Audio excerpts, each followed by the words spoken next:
a sensação que eu tenho é que a IA resolve direto o produto.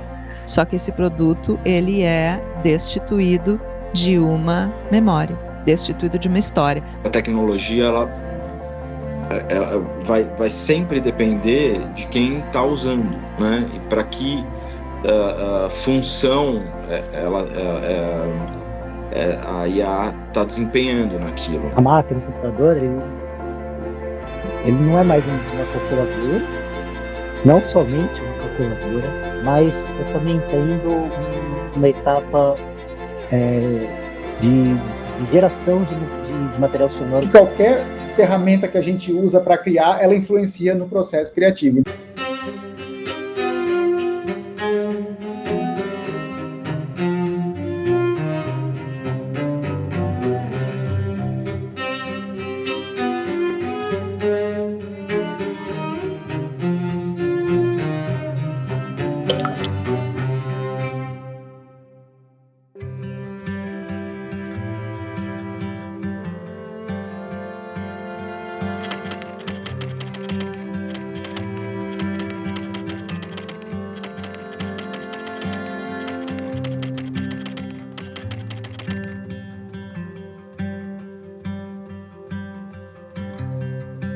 Quando eu falo em inteligência na composição musical, é importante eu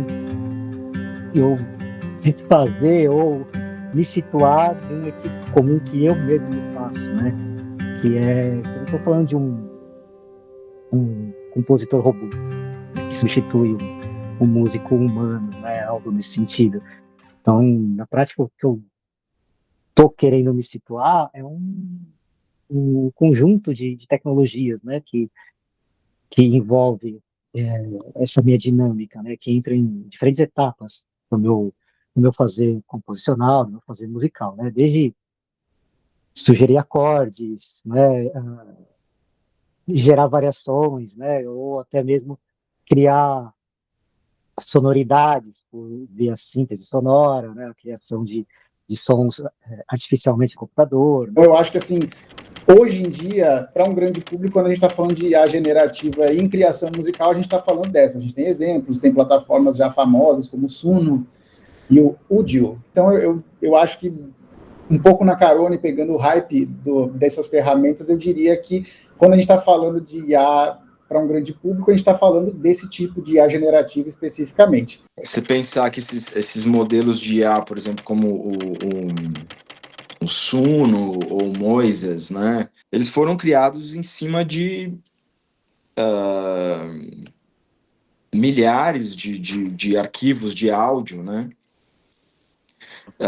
sem que, pelo menos até onde eu sei, sem que isso tenha sido financeiramente compensado, né, para os autores e autoras e músicos, né, existe a gente vem numa curva aí de apagamento da história dos músicos. Antigamente a gente tinha uma abstração na cabeça, vozes da minha cabeça que queriam fazer uma música, e essa voz da minha cabeça vai ser transmitida, convertida, né, traduzida por um outro meio. Eu vou escrever as bolinhas no papel, e aí depois eu passo para um músico, e aí depois esse músico toca essa música e a audiência escuta. Então ela passa do abstrato para depois virar concreto, né? E no século XX a gente viu essa mudança de paradigma, né? De a gente gravar o som, e aí a partir desse som que já está gravado, já existe, né? E com esse som que já existe, a gente trabalha em cima desse som, corta, inverte, retrograda, encurta, estica, copia, repete. É importante entender que a IA, quando ela chega com uma ideia de auxiliar processos. Mas a gente sabe, né, que a inteligência artificial não é propriamente uma inteligência, mas aprende de experiências passadas. E então ela contribui para reforçar esses estereótipos de gênero, contribui para reforçar que mais músicas de homens sejam entregues, mais músicas de pessoas brancas, do norte global. E aí a gente tem com isso um conceito, um jeito de fazer música que ele prioriza uma rapidez e ao mesmo tempo prioriza um desvincular a criação das suas histórias pessoais, porque é como se importasse só o produto final. No contexto da criação mesmo, tem, por exemplo, inteligências artificiais mais focadas em aspectos específicos. Eu já vi IA para criar melodias especificamente, inteligência artificial para fazer, por exemplo, o processo de finalização de um áudio, de mixagem e masterização, por exemplo, que otimizam esses processos, porque a criação musical é uma coisa grande, que envolve muita coisa, e a gente tem essas específicas que vão atuar em outro tipo de... vão ter funções específicas, né? Então, se a gente está falando da música pop comercial,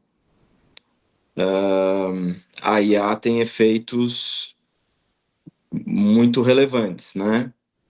Porque daí a gente está falando de uma cadeia de negócios, né? A música como commodity. Agora você pode, com um prompt, pedir para a IA compor uma música inteira. Você não precisa mais passar pela cadeia dos estúdios, você não precisa mais gravar sons, né?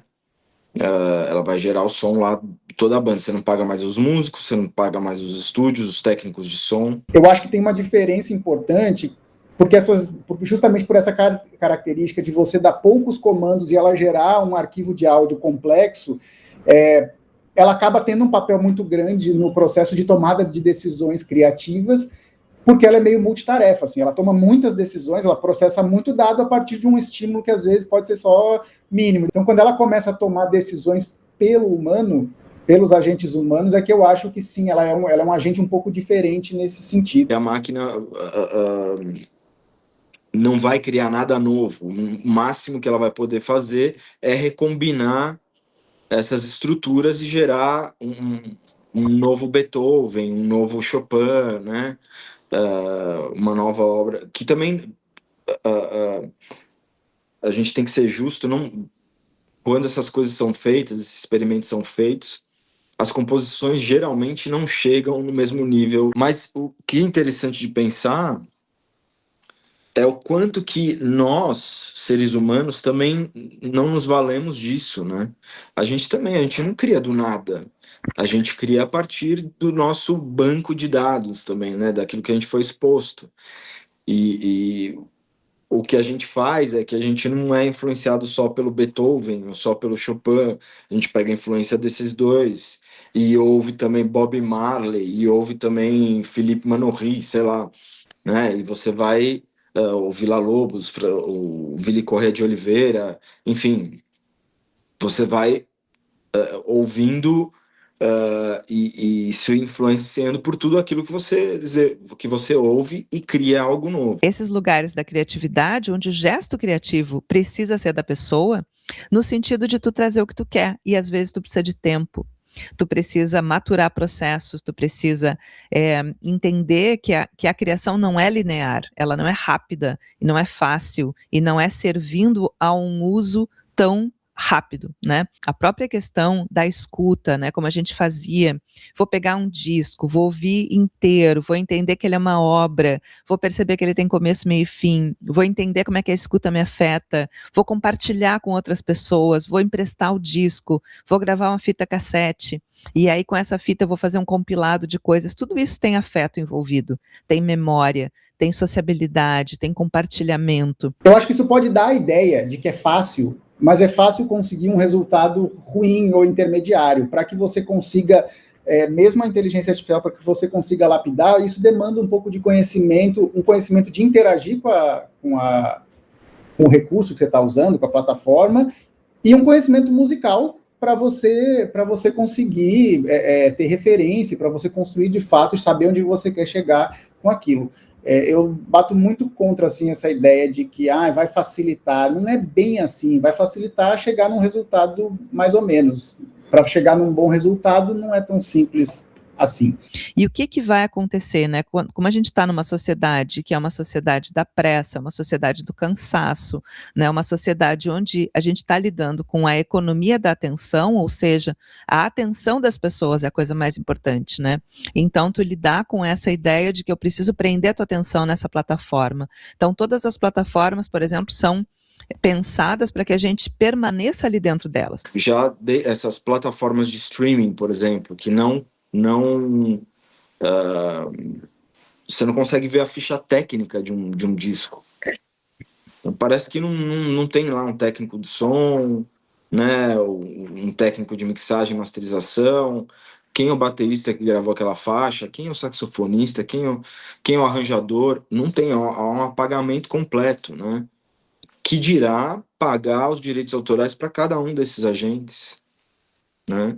Já paga mal e porcamente os artistas lá principais, né? Um problema com a IA que ela retira todas essas partes de sociabilidade e compartilhamento do processo, que são o que vão formando as nossas histórias, como se isso não importasse, como se eu pudesse só compor, por exemplo, uma letra, né? Quero compor uma letra sobre exatamente invisibilidade de mulheres na música. Ela vai te dar um poema, assim, raso, um poema sem vivência, um poema sem um lugar que tu construiu, que tu pode ler aquilo e te trazer coisas.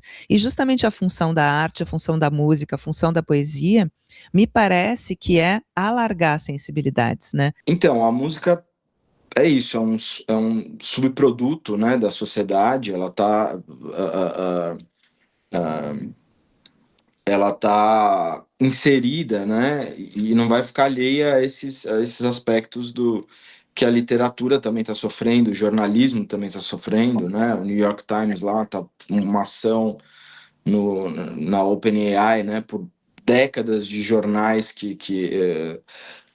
sobre os quais o modelo foi treinado, né, e não pagou nenhum direito autoral pro jornal. O mesmo vale para todos e todas as compositoras que criaram música até hoje, né? Então, eu costumo dizer que a pessoa artista tem como grande objeto de pesquisa e objeto de investigação a sua própria pessoa, a sua própria trajetória, a sua própria história, as coisas que viveu, né? E isso entendendo que a gente está relacionado em um mundo. Então, de certa forma, se a gente for pensar, os povos originários sempre pensaram que a gente co-criou coisas, porque a gente co-criou com a natureza, a gente co-cria com outras pessoas, né? Com a questão de quem está perto. Agora, o que a máquina não tem é vontade, né? Ela não tem desejo. Então, não tem desejo de expressão, então tem sempre alguém ali atrás, né, da máquina, falando, bom, agora vamos recombinar como seria, né, os padrões de Beethoven cruzados com, né, o jeito do Beethoven pensar a forma, com os materiais do Flor Menezes, né, mas tem alguma pessoa ali controlando a máquina, desejando por ela.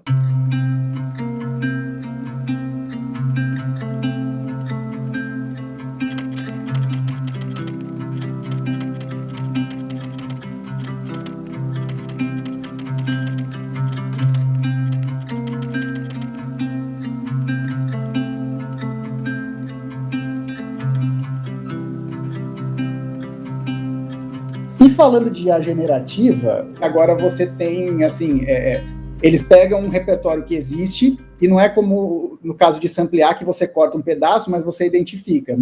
O que a IA generativa faz, ela desmonta a música e transforma ela em dados de forma muito minuciosa, e quando ela remonta, você não consegue identificar exatamente de onde vem aquele timbre de guitarra, aquele timbre de voz. Então, tem essa repetição de coisas que já existem, tem a repetição, quando a gente vai ver, por exemplo, hoje, quando a gente vai cadastrar uma música, que uma música já realizada, né, quando tu vai cadastrar como autora, por exemplo, já tem ali, na sociedade de autores, uma pergunta feita com IA, totalmente, ou parcialmente, né?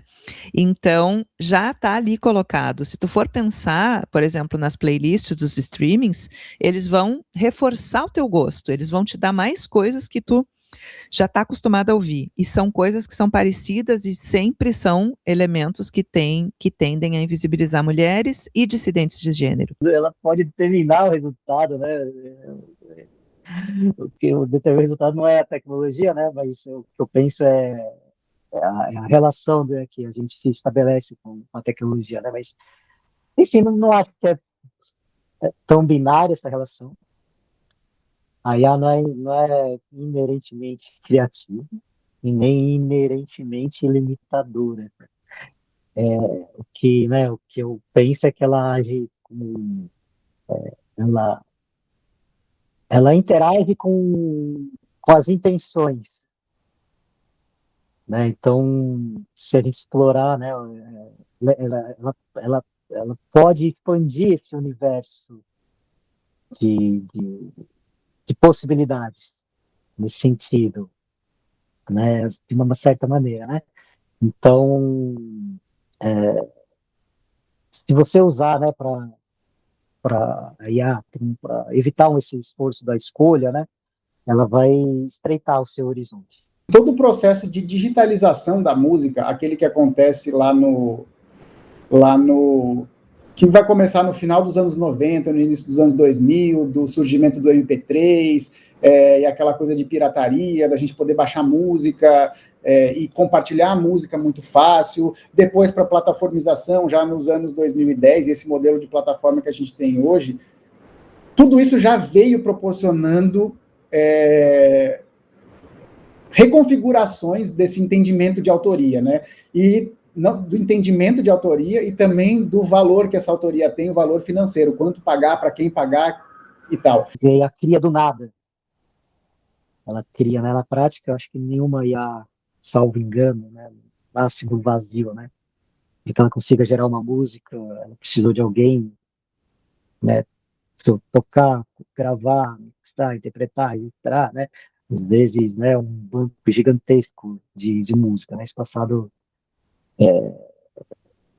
esse tipo de trabalho, esse tipo de trabalho existe. As questões éticas estão aonde aí, né?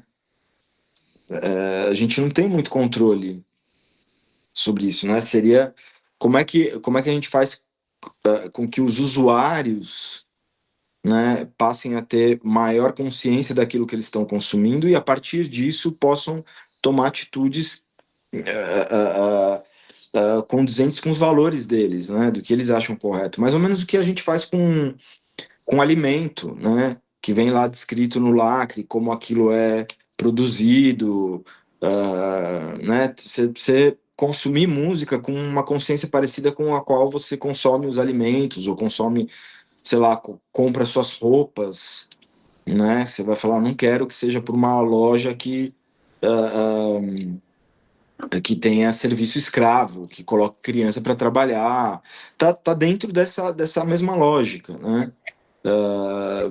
Por qual plataforma eu vou escolher, qual plataforma paga dignamente o músico. O que me inquieta mais assim é o nível de controle que eu tenho de um processo criativo quando eu estou numa plataforma como essa, onde eu estou só digitando um texto e ele me devolve uma música, né?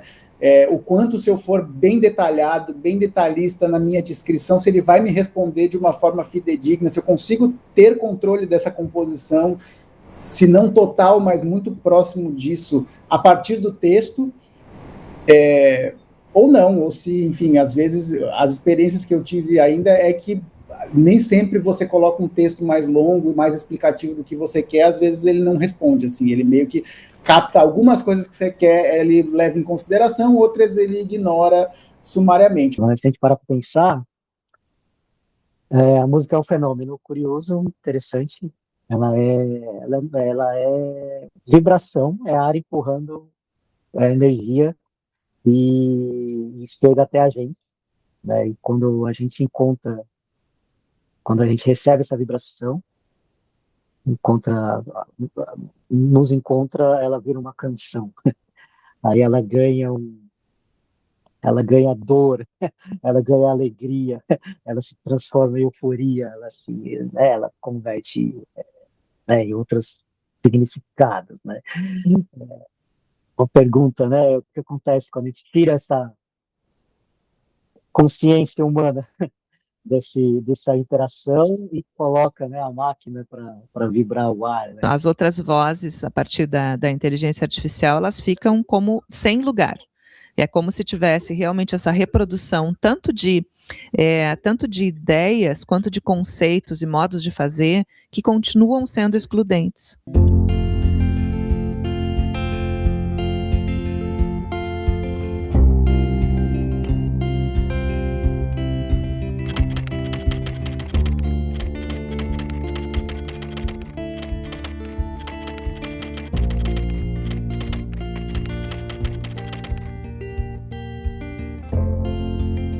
O streaming, ele chegou como uma forma no Brasil de transformar o jeito das pessoas ouvirem música. Então, tu tem a questão do direito autoral, que os streamings pagam pouquíssimo, não compensa, não se vive de direito autoral, vive, né, via streamings.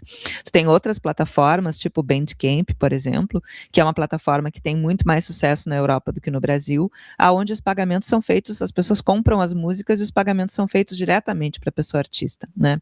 Então, tu tem um jeito muito mais justo. Eu acho que a gente está incorporando uma nova ferramenta, eu acho que a gente está num período de testagem, tem alguns exemplos, por exemplo, de artistas, teve aquela banda gerada por inteligência artificial, que foi um hype nos meses ali que ela foi lançada, mas depois aquilo enfim, já esfriou um pouco.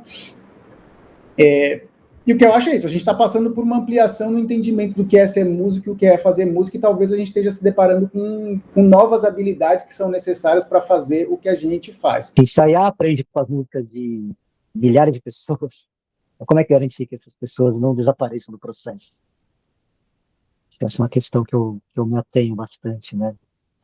Apesar da nossa lei de direitos autorais, né, existir, né? Então, o autor é a pessoa física, né? Eu dou uma olhada aqui, é a pessoa física criadora, mas esse é um sistema, um pensamento antropocêntrico, né? Então, tem que ter um espírito humano, né? E também a questão de quando tu olha, né, ali no Spotify, no streaming, por exemplo, tu não vê a ficha técnica inteira.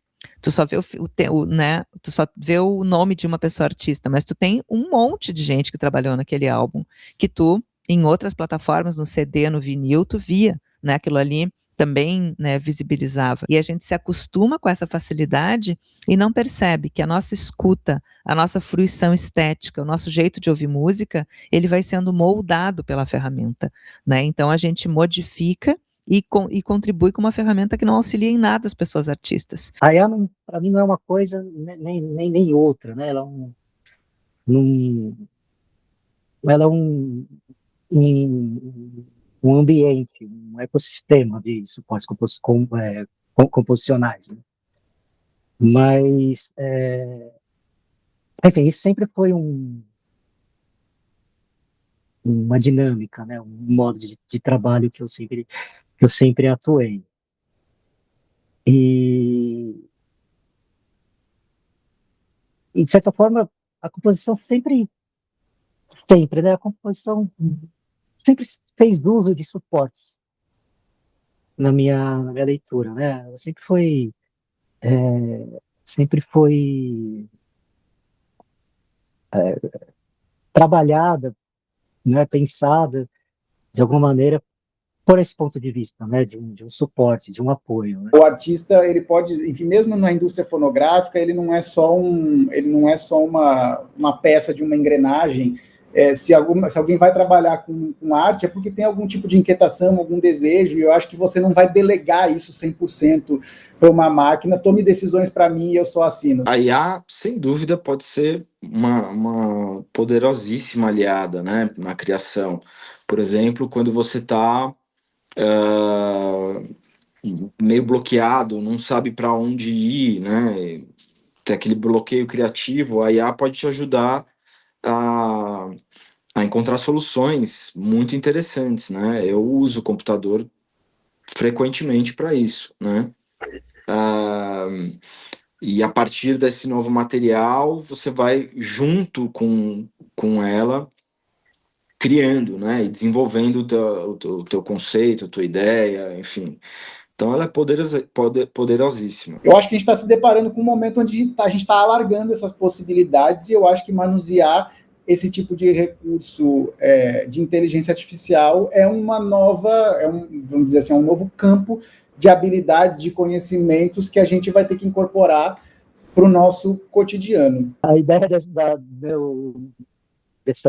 desse ponto da colaboração, né, humana, interação humana e IA e as máquinas, né, então, para mim, vai um pouco mais além da padronização estética, né, o surgimento desse, né, que me ajuda a criar novas linguagens musicais, criar novas, né, contextos. Não, a primeira coisa é que, né, que parece um dilema, essa interação, essa coloração, né, mas na minha prática, ela não é tão um dilema assim, né. Então, vamos tentar, né, exatamente desarmar esse conflito, esse conflito 1984, né? Esse conflito total, né, das Skynet total, né? Mas a resposta curta, né, baseada nas evidências, né, mais recentes, é que você não precisa escolher um lado. Eu sou professor lá na Unesp, né, no Estúdio Panorama, que é o estúdio de música eletroacústica da Unesp. Ali no nosso laboratório, né, no estúdio, a gente tem um grupo de pesquisa que chama Somnium, né? E agora a gente está, nesse exato momento, começando, né, um novo campo de pesquisa que a gente tem chamado de sonóclise. E quando você pega objetos, né, que emitem sons e você combina eles para gerar um terceiro som, um som inaudito, um som novo. Então a gente está descobrindo novas maneiras de fazer esses sons e estudando como a combinação entre esses corpos ela funciona. E aí a gente vai usar a inteligência artificial para nos ajudar a classificar esses sons e a entender o comportamento físico, né, desses objetos, para a gente conseguir, numa segunda etapa, simular isso no computador. E se a gente for pensar, toda a questão da música e da arte, voltando lá para o começo, é ampliação de sensibilidade.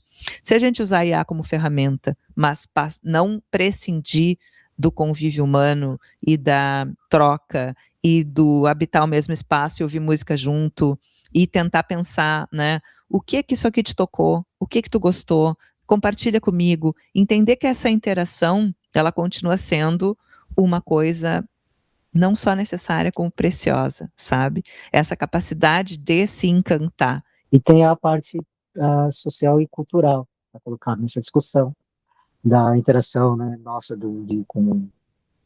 com a tecnologia. Então, o som, a vibração, a gente falou isso, né, aspectos físicos, mecânicos, né, e outros, mas e a música é um domínio poético dessa dinâmica. Essa poesia, né, com as máquinas, precisa da nossa vibração, da vibração humana, seja ela soprando, seja ela empurrando, seja ela interagindo. Agora, volta aquela questão da ética e do uso, né? O porquê que você está fazendo aquilo, né? Se você não entende nada de música, você quer criar uma música do zero, e aí você vai e fala, usa essa plataforma Suno, que eu acho abominável, por exemplo. Vai lá e fala, crie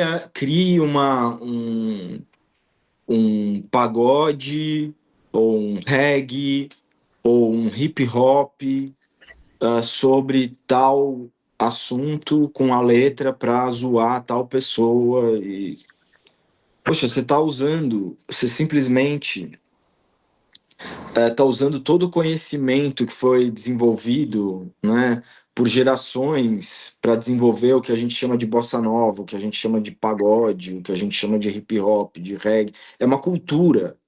É uma cultura. Mas não ter a IA como único caminho, me parece. Porque ela pode virar muito rapidamente um parceiro, uma parceira musical, poética, que vai te dar muitas respostas. Mas aquelas respostas talvez não sejam totalmente a tua pessoa, sabe? A gente precisa entender e ser crítico, saber qual é o lugar dela, estabelecer limite, estabelecer quando ela é útil, quando ela não é. Ela não pode prejudicar o desenvolvimento da nossa autonomia intelectual. A gente tem que começar a problematizar a maneira com que a gente consome música socialmente hoje em dia. Não é a ideia que o futuro está no código, né? A ideia é que o futuro está na IA, né? Se a IA vai produzir ou vai libertar a música, né? Isso depende menos do algoritmo, né? E mais dessa nossa intencionalidade humana.